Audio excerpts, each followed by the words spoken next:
విధమైనటువంటి విధానాల వల్ల మీడియాకు 4 న్యూస్లు దొరుకుతాయి, లైవ్లు పెట్టుకుంటారు. బట్ అది కాదు. రేపు ప్రజలు పరిపాలన మీద విశ్వాసం కోల్పోతారు. నేను ఇంకొక మాట చెప్పి ముగిస్తా. మొన్న గౌరవ మంత్రి నారా లోకేష్ దావోస్ వెళ్ళారు. ఎన్ని వందల కోట్ల పెట్టుబడులు వచ్చినాయండి?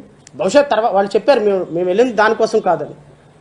బట్ 10 నెలల కాలంలో ఈ రాష్ట్రానికి వచ్చిన పెట్టుబడులు ఏంటి అని ఒక వైట్ పేపర్ రిలీజ్ చేయగలిగితే పెద్ద గుండు సున్నా. నేను రాష్ట్ర ప్రజలకు చెప్తున్నా, ఈ రాష్ట్రంలో పెట్టుబడి పెట్టడానికి ఒక్కళ్ళు కూడా ముందుకు రావటం. కారణం ఏంటో తెలుసా? ఇదిగో వీళ్ళిద్దరే గబక్కని ఇక్కడ ఒక 100 కోట్లు పెట్టుబడి పెట్టి ఏదైనా కంపెనీ పెడితే రేపొద్దున మళ్ళీ జగన్మోహన్ రెడ్డి వస్తారేమో, వస్తే ఈ కూటమి ప్రభుత్వం మీద మొత్తాన్ని లోపలేస్తాడేమో. ఈ రాష్ట్రంలో లా అండ్ ఆర్డర్ లేదు, ఒక ఐపీఎస్ ఆఫీసర్ పనిచేయడానికి ఇష్టం లేదు, ఒక ఐఏఎస్ ఆఫీసర్ పనిచేయడానికి ఇష్టం లేదు, జీతం కోసం పనిచేసే ఐఏఎస్లు ఐపీఎస్లు ఎక్కువైపోయినారు. ఈరోజు రాష్ట్ర ప్రభుత్వంలో కూటమి ప్రభుత్వం పొద్దున్న లెగిస్తే 10 మందిని తీసుకొచ్చి లోపలేస్తుంటే ఇక్కడికి వచ్చి పెట్టుబడి పెట్టే నాయకులు ఎవరుంటారు? పెట్టుబడి పెట్టేవాడు ఎవడుంటాడు? పెట్టుబడి పెట్టడానికి ఏ పారిశ్రామికవేత్త ముందొస్తాడు? పెట్టుబడి పెట్టకపోతే కంపెనీలు ఎక్కడి నుంచి వస్తాయి? కంపెనీలు లేకపోతే ఉద్యోగాలు ఎక్కడి నుంచి వస్తాయి? ఉద్యోగాలు రాకపోతే జీవన ప్రమాణాలు ఎట్లా పెరుగుతాయి? జీవన ప్రమాణాలు పెరగకపోతే ప్రజల యొక్క లివింగ్ కెపాసిటీ, పర్చేసింగ్ కెపాసిటీ ఎలా పెరుగుతుంది? అవసరమేలే. జీతం కోసం డివిడెండ్లు తాకట్టు పెట్టడం 10,000 కోట్లు దాటం, పెన్షన్ల కోసం డివిడెండ్లు తాకట్టు పెట్టడం 20,000 కోట్లు దాటం. అందుకనే 10 నెలల కాలంలో 1,20,000 కోట్లు అప్పు చేసినటువంటి రాష్ట్ర ప్రభుత్వం బహుశా భారతదేశ చరిత్రలో మన ఒకటే. ఎందుకు పెట్టుబడులు ఎవరు పెట్టరు? పన్నులు పెంచరు.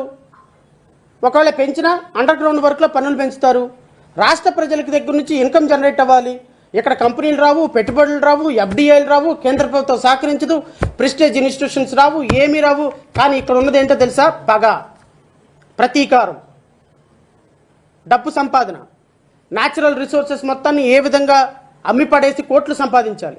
ఒక ఎమ్మెల్యే 50 కోట్లు ఖర్చు పెడితే మళ్ళీ దిగేలోపు 5,000 కోట్లు సంపాదించుకోవాలి.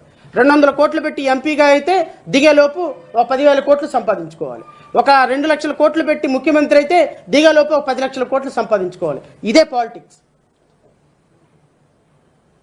మరి పాలిటిక్స్ ఎప్పుడు మారతాయో లేదో, ప్రజల ప్రమాణాలు ఎలా మారుతాయో, రాష్ట్రంలో ఉద్యోగ అభివృద్ధి ఎలాగొస్తుందో, రాష్ట్రంలో నిరుద్యోగులు సంఖ్య ఎప్పుడు తగ్గుతుందో, మన రాష్ట్రం కూడా మిగతా రాష్ట్రాలతో పోటీపడి ఏ విధంగా ఉద్యోగాల కల్పన చేయగలదో రాష్ట్ర ప్రజలకే ఎరుక. బట్ ఓవరాల్గా నేను కూటమి ప్రభుత్వాన్ని అందరినీ రిక్వెస్ట్ చేస్తున్నా, మీరు ఏ విధంగా అయితే రాష్ట్ర ప్రజలకి మాట ఇచ్చి ఉన్నారో, రాష్ట్ర ప్రజలకి ఏ విధంగా కూటమి ప్రభుత్వం ఇచ్చిన హామీలకు అనుగుణంగా ఏ విధంగా కూటమి ప్రభుత్వం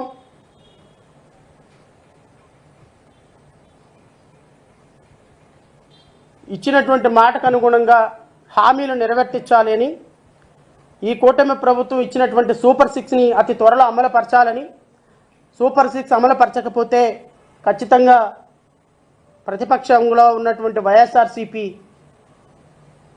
అధినేతను కలిసి నేను ఖచ్చితంగా రాజకీయ పార్టీలన్నీ కలవాల్సిన ఆవశ్యకత ఉంది. సిపిఐ, సిపిఎం, వీలైతే ఆమ్ ఆద్మీ, మాలాంటి చిన్న పార్టీలన్నీ కూడా కలిసి మరి రాష్ట్రంలో 40% ఓటింగ్ ఉన్న జగన్మోహన్ రెడ్డి గారు తప్ప మరి ప్రశ్నించేటువంటి గొంతుకు ఇంకొక అవకాశం లేదు. ఎందుకంటే మాది చాలా చిన్న గొంతులు. మా గొంతులు అరవాలి అంటే ఈ రూమ్ వరకు వినపడతాయి. కానీ ఒక రాష్ట్రానికి ముఖ్యమంత్రిగా పనిచేసి 40% ఓటింగ్ తోటి ఇంకా చాలా స్ట్రాంగ్గా ప్రజల మనసులో ఉన్నటువంటి జగన్మోహన్ రెడ్డి లాంటి వ్యక్తి ప్రశ్నించాలి. అలాంటి ప్రశ్నించే వాళ్ళకి మేము తోడుగా, ప్రతిపక్షాలు అంటే ప్రజల కోసం పనిచేయాలి. యాజ్ ఎ పొలిటికల్ పార్టీగా సిపిఐ, సిపిఎం మేము ప్రజల కోసం జగన్మోహన్ రెడ్డి గారి దగ్గరికి వెళ్ళి ఖచ్చితంగా ఆయన్ని ఈ సూపర్ 6 అమలుపరిచే విషయంలో ప్రభుత్వం మీద ప్రెజర్ తీసుకురావాలని, దానికి ఒక కార్యాచరణ ప్రణాళిక రూపొందించే విధంగా నేను ఏదైతే గత ప్రభుత్వంలో ప్రజాస్వామ్య పరిరక్షణ వేదిక పెట్టి ప్రజల కోసం పోరాడాలి, ప్రతిపక్ష నాయకుల మీద ప్రభుత్వం ఏ విధంగా అయితే ఇలా కత్తులు దూస్తుందో, ఇలాంటి వ్యవస్థని ఒక పర్టికులర్ స్టేజ్లో అన్ని రాజకీయ పార్టీలు ముక్త కంఠంతో ఖండించాలని ఖచ్చితంగా ఒక వేదికను ఏర్పాటు చేసే ప్రయత్నం నేను తీసుకుంటాను. నేను లీడ్ తీసుకుంటాను. నేను అన్ని రాజకీయ పార్టీలతో మాట్లాడటానికి వెసులుబాటు కలుసుకొని ఖచ్చితంగా వాళ్ళ అపాయింట్మెంట్లు తీసుకొని ఒకసారి వెళ్ళి కలిసి రాష్ట్ర ప్రజల కోసం, రాష్ట్ర అభివృద్ధి కోసం, రాష్ట్ర ప్రజల బాగు కోసం ఖచ్చితంగా కూటమి ప్రభుత్వాన్ని ఎదిరించాల్సినటువంటి పరిస్థితి, కూటమి ప్రభుత్వాన్ని ప్రశ్నించాల్సిన పరిస్థితి, కూటమి ప్రభుత్వం చేసే అప్రజాస్వామిక చర్యలను ప్రజల ముందు ఎండగట్టాల్సిన పరిస్థితి ఉందని మరొకసారి నేను మీడియా సోదరుల ద్వారా రాష్ట్ర ప్రజలందరికీ విన్నపం చేస్తూ ఈ పోరాటంలో ప్రజల సహకారం ఖచ్చితంగా కావాలని, ఎందుకంటే ఈ రోజున గ్రామాల్లోకి వెళ్ళి చూస్తే చిరు వ్యాపారులు, నిరుపేదలు, కూలీ నాలి జనం పనులు లేక, డబ్బు లేక నానా అవస్థలు పడుతున్నారు. అలాంటి వాళ్ళకి ఇలాంటి సందర్భంలో ఖచ్చితంగా రాజకీయ పార్టీలుగా మనం భరోసానివ్వాలి.